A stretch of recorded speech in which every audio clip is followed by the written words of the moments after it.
Bismillahirrahmanirrahim. Assalamualaikum warahmatullahi wabarakatuh. Apa kabarnya antum pada hari ini? Alhamdulillah, luar biasa. Allahu Akbar. Yes, yes, yes.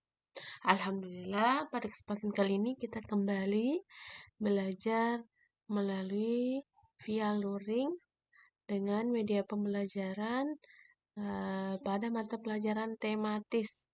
Semoga anak-anakku semua selalu dalam keadaan sehat walafiat dan juga selalu semangat walaupun antum belajarnya dari rumah. Namun sebelum kita belajar, maka terlebih dahulu kita membaca doa. Doa dimulai.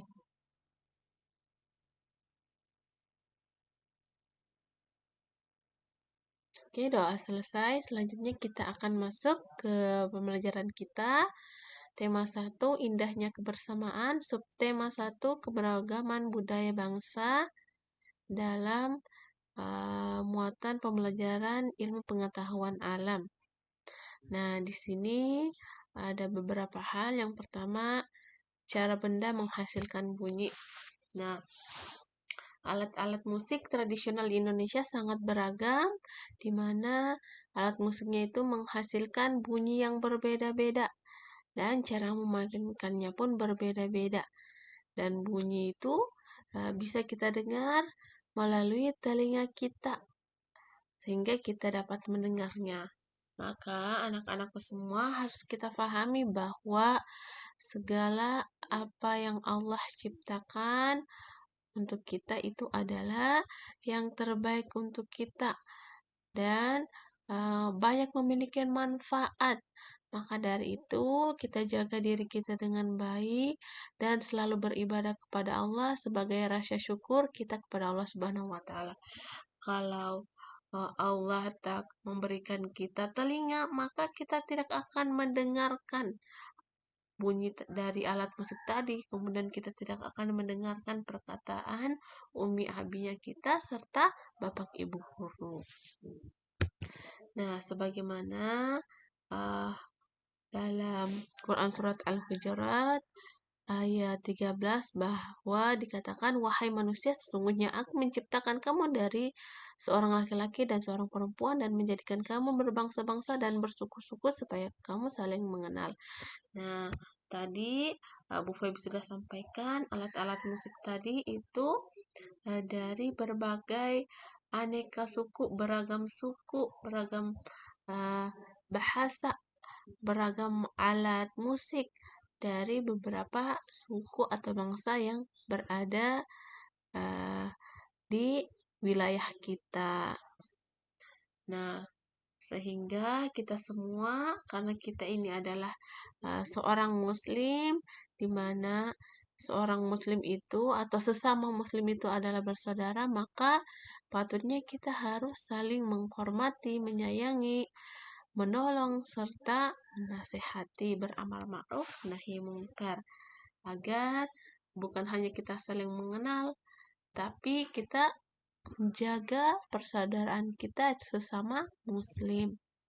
Nah, contohnya ada gendang atau gong yang dipukul sehingga bisa menghasilkan bunyi.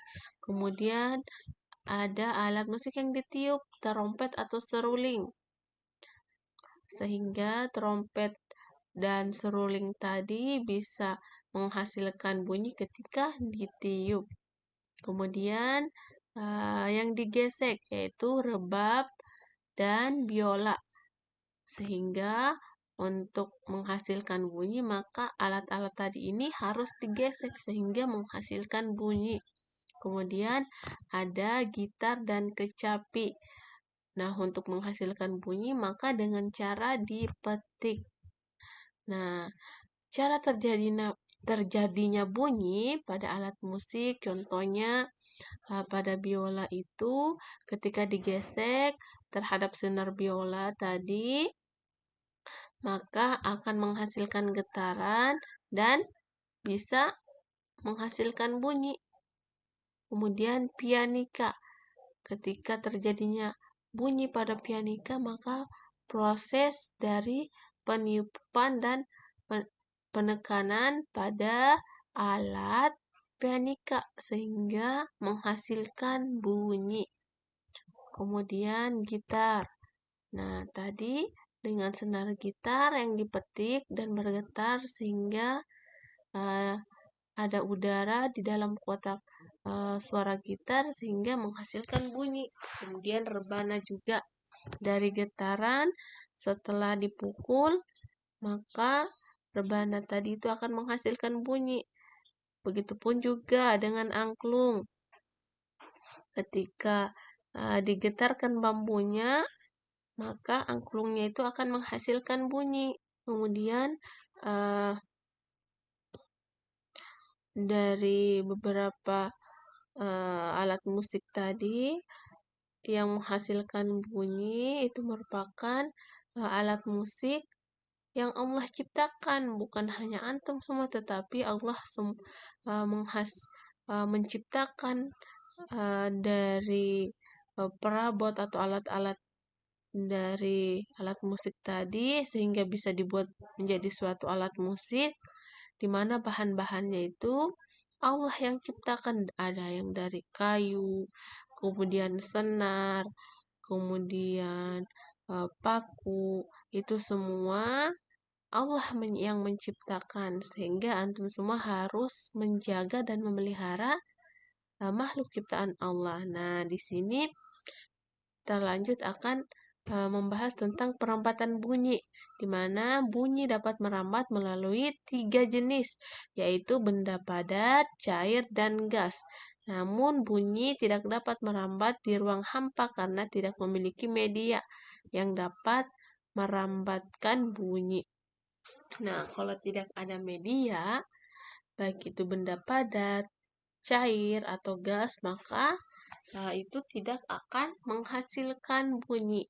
Maka harus ada suatu media atau alat atau tempat untuk menghasilkan suatu bunyi. Contohnya, bunyi merambat melalui benda gas, di mana suara merambat melalui udara. Udara termaksud benda gas. Nah, ketika antum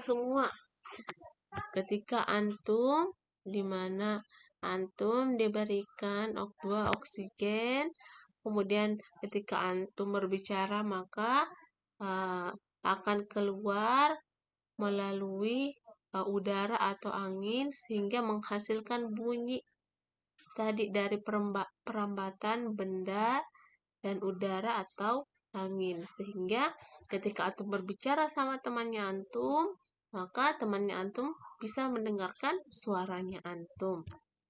Kemudian perambatan bunyi melalui benda padat, di mana suara merambat melalui benang. Nah, ini medianya benang, kasur, termaksud benda padat. Nah, sehingga melalui benang kasur ini yang merambat ketika antum berbicara, misalnya di sini antum benang kasur dan gelas aqua atau kaleng. Kemudian antum berbicara melalui alat ini, maka suaranya antum akan merambat melalui benang kasur ini, sehingga temannya antum bisa mendengar suaranya antum. Yang ketiga adalah bunyi merambat melalui benda cair. Suara merambat melalui air di dalam tong, air termaksud benda cair. Nah, jadi ketika ada air di dalam tong, kemudian antum itu memukul tongnya, maka suaranya akan bunyi melalui media air ini yang ada di sini. Nah, itu berkat bantuan dari udara atau angin sehingga akan merambat bunyi dari benda cair tersebut. Maka yang antum harus ketahui bahwa sebagaimana yang difirmankan Allah dalam Quran surat Al-Hijr ayat 22, dan kami telah meniupkan angin untuk mengawinkan dan kami turunkan hujan dari langit lalu kami beri minum kamu dengan air itu dan bukanlah kamu yang menyimpannya. Jadi ketika tadi eh, semua menghasilkan bunyi dari perambatan gas, benda padat, dan cair. Ketika antum memukul tadi, kemudian berbicara, nah itu semua melalui udara atau angin. Kalau tidak ada hantaran udara atau angin, maka bunyi itu tidak akan antum dengar. Maka banyak-banyak bersyukur kepada Allah. Begitu banyak yang Allah ciptakan, sangat bermanfaat untuk kehidupan kita. Maka tugas kita, sekali lagi Bu Feby ingatkan, selalu memelihara dan menjaga apa yang Allah ciptakan, kemudian senantiasa beribadah kepada Allah sebagai wujud syukur pada Allah Subhanahu wa Ta'ala atas apa yang Allah berikan untuk kita semua. Semoga bermanfaat apa yang Bu Feby sampaikan. Kita akhiri pertemuan kita, pembelajaran kita dengan doa mengakhiri perbuatan yang baik. Alhamdulillahirabbil alamin. Subhanaka Allahumma wa bihamdika asyhadu an la ilaha illa anta astaghfiruka wa atubu ilaik. Walhamdulillahirabbil alamin. Wassalamualaikum warahmatullahi wabarakatuh.